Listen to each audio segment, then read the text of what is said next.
Hello everyone. आपको याद होगा कि भारतीय राष्ट्रीय आंदोलन के सीरीज में हम लोगों ने लगभग सभी टॉपिक को कंप्लीट कर लिया है, जिसमें से हम लोगों ने क्विट इंडिया मूवमेंट के बाद हम लोगों ने श्री राजगोपालाचारी सूत्र, लियाकत देसाई समझौता, वेवल योजना और शिमला समझौता, ये सभी समझौतों को हमने कंप्लीट कर लिया है। और हालांकि ये सारे जो समझौता होता है, ये सारे समझौता रिजेक्ट हो जाता है। उसके बाद हम लोग भारत की स्वतंत्रता के कुछ टॉपिक बचे हुए हैं, जैसे में लाल किला का मुकदमा, शाही नौसेना विद्रोह, कैबिनेट मिशन, प्रत्यक्ष कार्यवाही दिवस और भारत की स्वतंत्रता तक हम लोग पहुंच जाएंगे। यानी कि ये जो 5 टॉपिक बचे हुए, उसके बाद जो हमारा भारतीय राष्ट्रीय आंदोलन का टॉपिक कंप्लीट हो जाएगा। तो आज का जो हमारा टॉपिक होगा उसका नाम है लाल किला का मुकदमा। तो हम लोग चलिए स्टार्ट करते हैं बिना समय गवाए।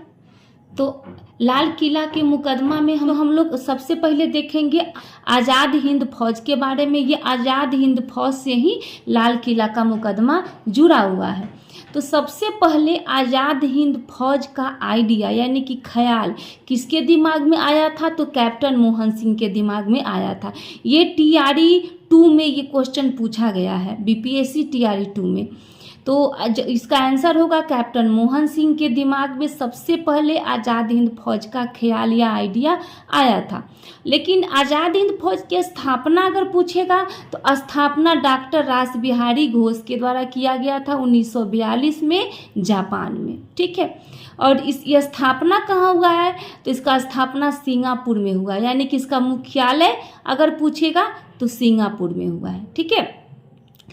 इसी आज़ाद हिंद फौज के बाद में आगे चलकर सुभाष चंद्र बोस इससे जुड़ जाते हैं और जुड़ने के बाद 1943 में सुभाष चंद्र बोस को आज़ाद हिंद फौज का कमांडर बना दिया जाता है।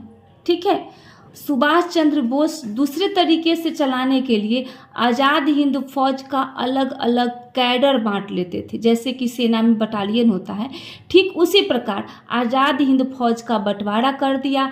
और गांधी के नाम पे जैसे Gandhi ji brigade, Jhansi brigade, Nehru brigade और स्वयं अपने नाम पर आज़ाद सुभाष चंद्र बोस ब्रिगेड बनाकर अलग अलग टुकड़ियों में बांट दी, ताकि वो उत्साह से काम कर सके।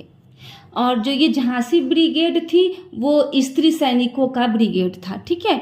इसके बाद सुभाष चंद्र बोस ने अक्टूबर 1943 को इन सभी ब्रिगेड में ऊर्जा भरने के लिए किसकी स्थापना की?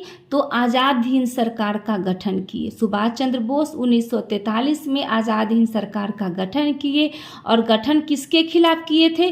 तो मित्र राष्ट्रों के खिलाफ, जो कि द्वितीय विश्व युद्ध में लड़ेगा, यानी कि अंग्रेज के खिलाफ। यानी कि जो आज़ाद हिंद सरकार है वो ब्रिटेन के खिलाफ लड़ेगी। और मित्र राष्ट्रों में कौन था उस समय? तो मित्र राष्ट्रों में सोवियत संघ था, संयुक्त राज्य अमेरिका था, ब्रिटेन, फ्रांस, ये सभी मित्र राष्ट्रों में था। तो जो आज़ाद हिंद सरकार है वो मित्र राष्ट्रों के खिलाफ द्वितीय विश्व युद्ध में लड़ेगा। ठीक है। उसके बाद जो कुछ नारा है सुभाष चंद्र बोस का, वो नारा भी आप लोग देख लीजिए। में सैनिकों के सामने अर्थात आज़ाद हिंद फौज को सिंगापुर से संबोधित करते हुए सुभाष चंद्र बोस ने कहा था कि जय हिंद, दिल्ली चलो और तुम मुझे खून दो, मैं तुम्हें आज़ादी दूंगा। ये 3 नारों को उन्होंने लोकप्रिय बनाया और सेना ने जवाब में कहा था कि हम अपना खून देंगे। उसके बाद जापान ने सुभाष चंद्र बोस के कार्यों को देखते हुए आज़ाद हिंद फौज को गिफ्ट में दे दिया। अब गिफ्ट में कब दिया? तो नवंबर 1943 को। किसके द्वारा? तो जापान के द्वारा आज़ाद हिंद फौज को गिफ्ट में दे दिया गया। और गिफ्ट में क्या दिए? तो अंडमान और निकोबार द्वीप जो थे वो, ये दोनों द्वीप सुभाष चंद्र बोस को गिफ्ट में दे दिए। और पहले अंडमान का नाम शहीद द्वीप था और निकोबार का नाम स्वराज द्वीप था। तो एग्जाम में पूछा जाता है कि अंडमान का पुराना नाम क्या है? तो शहीद द्वीप। और निकोबार द्वीप का पुराना नाम क्या है? तो स्वराज दूत। तो ये आप नाम याद रखिएगा कि अंडमान का पुराना नाम और निकोबार का पुराना नाम। ये कैसे याद रखिएगा, तो पहले आज़ादी के लिए लोग क्या करते हैं, शहीद होते हैं और उसके बाद उन्हें स्वराज की प्राप्ति होती है। तो पहले अंडमान यानी कि पहले शहीद हुए और बाद में स्वराज मिला यानी कि निकोबार, अंडमान और निकोबार, इस तरह से आप याद कर लीजिएगा। फिर 6 जुलाई 1944 को रेडियो पर सुभाष चंद्र बोस ने महात्मा गांधी को राष्ट्रपिता कहा और 18 अगस्त 1945 को सुभाष चंद्र बोस की मृत्यु हो जाती है। उसके बाद लाल किला का मुकदमा। लाल किला का मुकदमा किस पे चला था, तो 3 लोगों पे चला था लाल किला का मुकदमा। अंग्रेज सोचते हैं कि इन आज़ाद हिंद फौज वालों ने हमें काफ़ी परेशान किया है और भारत के लोगों के अंदर काफ़ी जोश और जुनून अंग्रेज़ों के खिलाफ भरा है। तो अंग्रेज मौका की तलाश में थे। ये वही लाल किला है जहां प्रधानमंत्री नरेंद्र मोदी झंडा फहराते हैं। यह वही लाल किला है जो अंग्रेज़ों का ऑफिस हुआ करता था तथा अंग्रेज़ों का जेल भी हुआ करता था और अंग्रेज़ों का कारखाना भी हुआ करता था। ये वही लाल किला है। तो ये वही लाल किला पे मुकदमा होता है और मुकदमा 3 लोगों पे चलता है और 3 लोगों में आते हैं हिंदू, मुस्लिम और सिख। ये तीनों लोगों पे मुकदमा जानबूझ के अंग्रेज चलाता है। तो कभी कभी एग्जाम में पूछता है कि हिंदू में नाम पूछता है, तो हिंदू में नाम था कर्नल प्रेम सहगल का था और मुस्लिम में नाम था मेजर शहनवाज खान का था और सिख में नाम था मेजर गुरुदयाल सिंह ढिल्लो। तो ये 3 नाम आपको ध्यान में रखने होंगे, एग्जाम में इसी तीनों में से नाम आपके पूछे जाएंगे। उसके बाद सुनवाई होती है।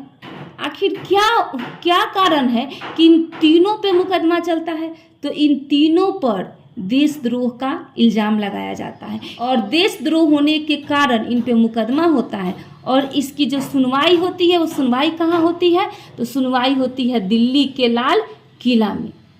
कहाँ सुनवाई होती है, तो दिल्ली के लाल किला में इन तीनों की सुनवाई होती है। इन लोगों को बचाने के लिए कांग्रेस ने एक आज़ाद हिंद फौज बचाव समिति का गठन किया। किसका नाम पूछता है कि 3 जो हिंदू, मुस्लिम, सिख, ये तीनों को बचाने के लिए कांग्रेस ने किसका गठन किया था, तो आज़ाद हिंद फौज बचाव समिति का गठन किया था। गठन के बाद कांग्रेस ने 5 वकील को नियुक्त किया था। 5 वकील का नाम एग्जाम में बार बार पूछता है। तो 5 वकील में पहला जो है वकील का नाम है भूला भाई देसाई, ये नेतृत्व कर रहे थे। ठीक है, भूला भाई देसाई जो थे वो नेतृत्व कर रहे थे। और दूसरा नाम है जवाहरलाल नेहरू का और तीसरा नाम है अरुणा आसफ अली का, चौथा नाम है कैलाश नाथ कारजू का और 5वां नाम है तेज बहादुर सप्रू का।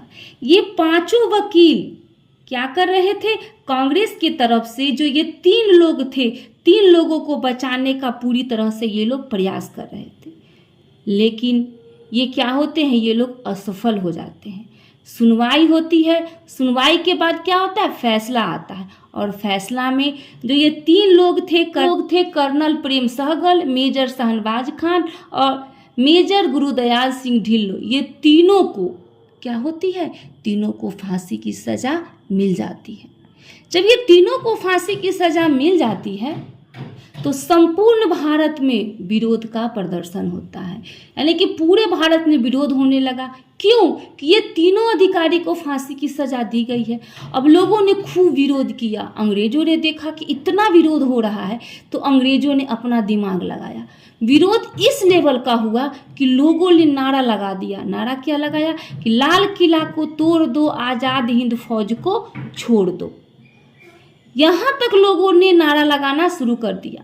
अब लॉर्ड वीवल ने देखा कि अरे ये पूरे भारत में विरोध प्रदर्शन हो रहा है, लोग पूरे भारत के लोग एक जगह इकट्ठा होकर लाल किला को तोड़ना शुरू कर दिए। तो उसी समय लॉर्ड वेवेल ने क्या किया, एक दिमाग लगा के एक बात कही। उसने क्या कही, हम भारतीय की भावना का सम्मान करते हैं और अपने विशेषाधिकार का इस्तेमाल करते हुए फांसी की सज़ा को माफ़ करते हैं। यानी कि उसने कहा कि हम भारतीय की भावना को सम्मान करते हैं और जो हमारा वीटो पावर है, हमको जो वीटो पावर मिला हुआ है उस वीटो पावर का इस्तेमाल करते हुए हम फांसी की सज़ा को माफ़ करते हैं। और लॉर्ड वेवेल कौन था? लॉर्ड वेवेल उस समय भारत का वायसराय था। इस तरह जो है हमारा लाल किले के मुकदमे का टॉपिक यहीं पे समाप्त होता है। अगर इससे ये जो टॉपिक है ये बहुत ही इम्पॉर्टेंट टॉपिक है, इससे बहुत सारे प्रश्न जो हैं बीपीएससी में, चाहे बहुत सारे कॉम्पिटिटिव एग्जाम में इससे प्रश्न पूछे जाते हैं। अगर आप लोगों को लगे कि मेरा वीडियो आप सबों के लिए हेल्पफुल है, मेरे चैनल को सब्सक्राइब करें, लाइक करें, शेयर करें तथा कमेंट करें। तो बने रहिए हमारे साथ, मिलते हैं नेक्स्ट वीडियो में नेक्स्ट टॉपिक के साथ। धन्यवाद।